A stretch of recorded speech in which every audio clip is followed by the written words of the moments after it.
आशिका हो। आशिका तामाङ हो। म 4 कक्षामा पढ्छु। मेरो मम्मीको नाम पूजा हो। मेरो बाबाको नाम विपिन लामा हो।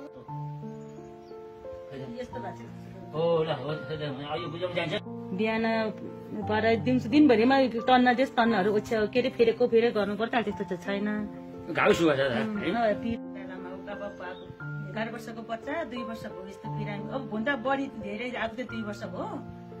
सुरुमा मसिना आठदेखि स्कुल जान्थ्यो, अब धेरै थला बसी 2 वर्ष भयो। जति दबाई हामीले लगेन, हर्केर वीर हस्पिटल लग्यो, उता के अरे आनन्द वन बालकान्ति धामी कति लायो अब गर्नु त कति गऱ्यो, खर्च कति गर्नु पायो, बटन कति सहयोग गर्नु भएको थियो। खै त्यस्तो गर्दा नि भएन। अनि आशै मर्यो, अब हुँदैन होला भनेर अब गर्नु त कति गरेको भएन भनेर अनि अब अङ्कल भेट्नुभयो, अङ्कल गएर भयो नि त, भयो दबाई ल्याउनु भयो। अनि अहिले राम्रो भएको छ। अब कमजोरै भनौँ, अब जागिर छैन, त्यही हो कमाइ खेतीपाती गर्ने बस्ने। छोरी त्यही हो, सानै छ। अब त्यस्तै हो। अब बुढो गाडी चलाउनुहुन्छ।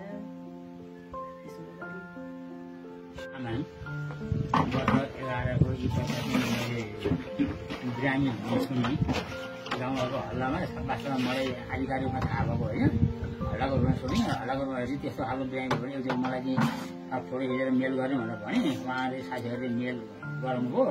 गरेपछि मैले काठमाडौँमा गराएँ। अनि उहाँ यो औषधि खुवाउनु भन्ने त्यो औषधि खुवाउन सुरुवात गर्यो। त्यसभन्दा अगाडि उहाँले काठमाडौँको धेरै नाम चलेको हस्पिटलहरूमा लानुभयो अरे। यहाँको गाउँघरमा 5-7 लाख 7-8 लाख पनि सिद्धिनु पऱ्यो उपचार होइन। बच्चाले मृत्यु शरीरमा गइसक्यो, काम छैन, त्यो परिवार ठुलो तनावमा छ भन्ने कुरो आएपछि अनि मैले बच्चाको त्यस्तो बच्चा छ भने फोटो खिचेर हाल्छु, मैले गरेर गर्ने सहयोग म गर्छु भने उहाँहरू फोटो खिचेर हालिदिइसकेपछि मैले फोटो गराएपछि त्यहाँबाट औषधि पाएँ। औषधि यतिसम्म सुधार भएर यो बच्चाको पहिला चाहिँ अब हेर्दाखेरि जिउभरि त्यही डाबा ठुल्ठुला खलिरहने अनि फुट्ने अनि पाक्ने, पापेर नलाग्ने, हेर्दाखेरि अलिकति यो दिक्मिक भन्ने अथवा यो अलिकति उयो जस्तो हुने हेरौँ जस्तो नलाग्ने थियो। अहिले चाहिँ घाउ धेरै ओभानो भएर सहरमा हो। उद्धार भएको लगभग 1 महिना भयो है, 1 महिना भयो। 1 महिनामा हामीले अफिसमा गएर छौँ, ट्रेनिङको हुन्छ।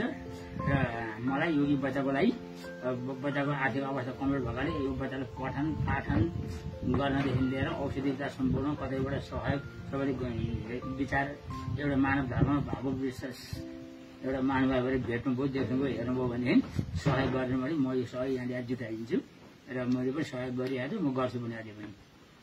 हाम्रो आशिका बहिनी चाहिँ विगत 2 वर्षदेखि यो खालको रोगसँग लडिरहनु भएको छ। हामीले सुरुवाती दिनहरूमा हाम्रो अभिप्रायबाट लग्ने पनि नानीलाई उपचारको लागि 15,000 रुपियाँ उपलब्ध गराइएको छ।